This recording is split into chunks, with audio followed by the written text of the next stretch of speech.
Super Paper Mario, a game rooted in controversy from the second it was announced due to being very different from its predecessors. While the Paper Mario fanbase is pretty split on the gameplay of Super, two things that are universally praised are its story, which we went over in a 30-minute video that you can check out here, and also the music. The Paper Mario series is no slouch when it comes to having some amazing soundtracks, and there are arguments to be made for Super having the best soundtrack out of the 5. In this video, I'm just going to cover some of the best songs in the game, so we have a lot to talk about. My name is Taylor, and welcome to the Music of Games on Game Domain. Starting off, I want to go in order. So we're going to start with Chapter 1-1, Limelin Road. Let's take a quick listen, and also hope this video doesn't get copyright claimed. Do you hear it? This song takes heavy inspiration from the original 1-1 in Super Mario Bros. The beginning is pretty much a dead giveaway, but then, as the intro progresses, it gets a lot more distinct.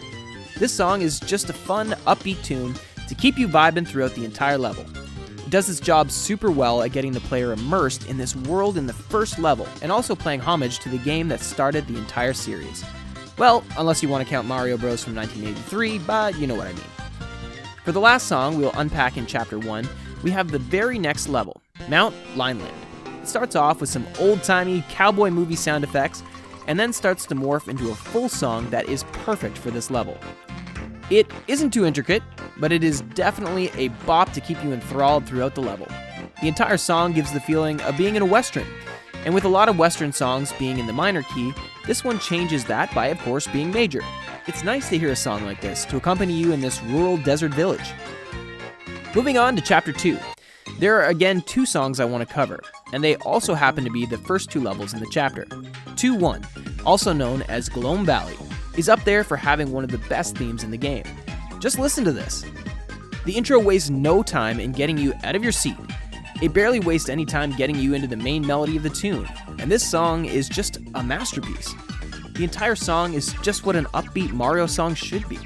It gives you no time to rest and just encourages you to press on.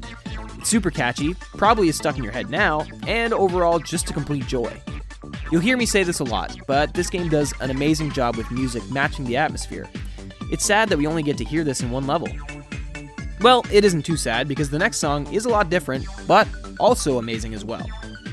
This is the first tune we are talking about today that is in the minor key. It isn't upbeat and positive like the other two. You're stuck in a creepy mansion, there isn't much to be upbeat about now, is there? Well, there is for you. You get to listen to this. The beat in this just slaps, and it's a surprise there isn't a trap remix of this song. This song's purpose is to keep you on the edge, and that's what it does. If you play an instrument or sing, you know what time signatures are and how they work. And you also know that 4/4 is the most common time signature. It just means for beats in one measure. However, most of Merle's Mansion is in 6/4, which is a big factor in putting the player on edge. When music is less predictable, it can have this effect.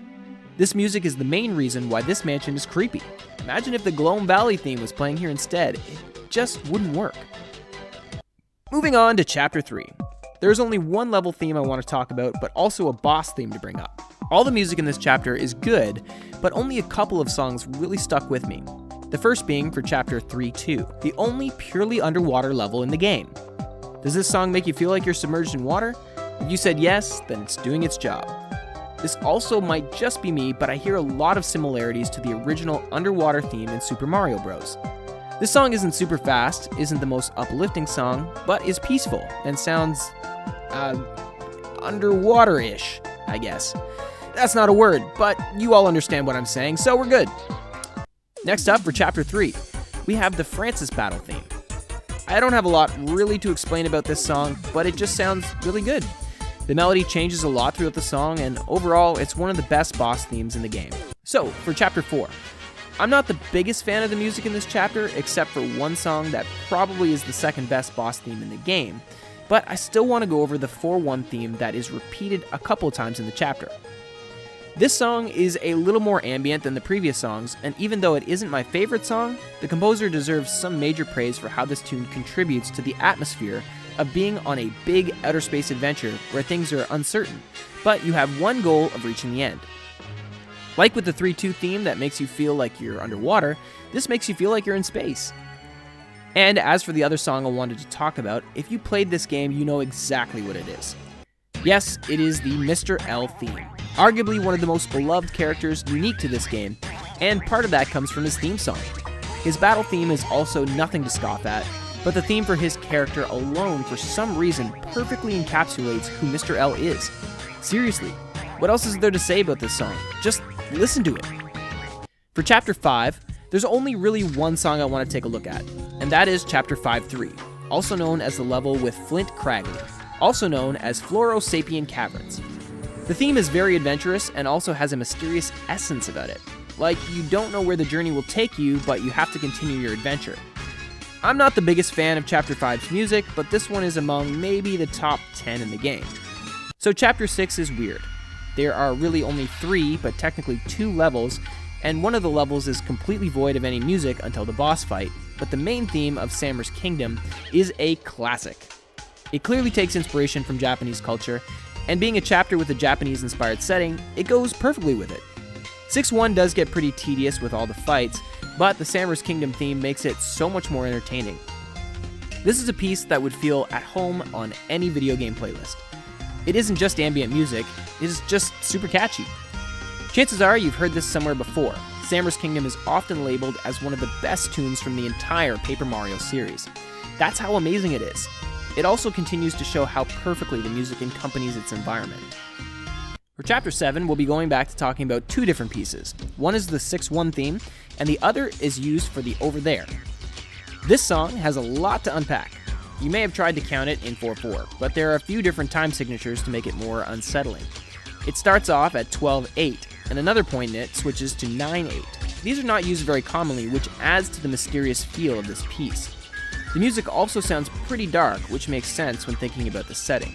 The heavy percussion, mixed with some ambient sounding noises, greatly affects the atmosphere, which you've probably heard me say about 50 times now. Now for the complete opposite of the underwear, Over There Stare gives you the feeling of climbing up to the heavens. The light instrumentals establish a feeling of serenity and calmness, and is a great counter to the worrying and dark sounds of the underwear. Well, we are now up to the last chapter, but don't worry, we have more tracks to talk about after. The music throughout this chapter is really the same theme, and it's similar to Count Bleck's theme and Battle theme, which we will talk about soon, so I'm not going to go over it. But the 2 songs I will talk about are 2 of the best songs in the game, and one is probably a top 10 song in all of the Mario series. That's how amazing it is. We're going to start off with the Count Bleck Battle theme, and like I said, it is similar to the Chapter 8 main theme and Count Bleck's theme throughout the game. But this just sounds more epic. It's faster paced, more dramatic, has more going on, and has higher stakes. You've seen Count Bleck throughout the game, but now it's your chance to stop him from achieving his goal of destroying all of the worlds. The various instruments being used, the various changes in the melody, and finally the climax, where the repeated chords keep getting louder with different instruments, and finally go down to only repeat again, are truly an example of how to make a boss fight more dramatic. But what if I told you this isn't even the best track in this level? Surely, there can't be an even better one right after a track as superb as this. That's where you may be wrong. Remember Dementio's theme if you played Super Paper Mario? He has a pretty good theme. This is why we didn't go over it. It is just a more amazing version of Dementio's theme. There's almost no explanation to give, just listen to how amazing this is. This is the final battle, the ultimate show. It all comes down to this: you versus Dementio and Mr. L. Everything I said for Bleck's theme goes for this. True masterpiece and worthy of all the praise it's given. Okay, you might be done with the main story now. But don't worry, we have a couple more tracks to go over, one of which is the staff credits. And going through the staff credits has never been this enjoyable.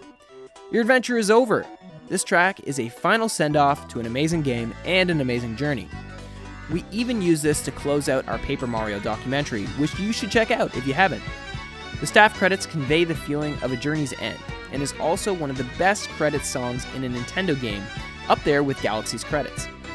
As for the last track I wanted to talk about, it is the one you hear the most in the game. Nothing too much to analyze here, but it does its job as the main hub theme for the game, and doesn't really get boring, even though you hear it so much throughout the game. And with that, those are all the tracks we wanted to go over for Super Paper Mario.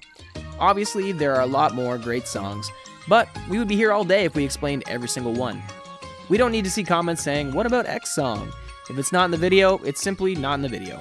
We had a lot of songs to go over, and we couldn't go over every single one. Let us know your favorite Super Paper Mario theme in the comments, and let us know other games you'd like us to do a Music of Games video on. Also, if you have not, check out our countless Paper Mario videos, including our Paper Mario Documentary and our video about Super Paper Mario lore. If you enjoyed the video, why not subscribe and click the bell to get notified for our new videos. We also have a Discord you can join to talk about Paper Mario with the other Game Domain fans. This has been Taylor with Game Domain.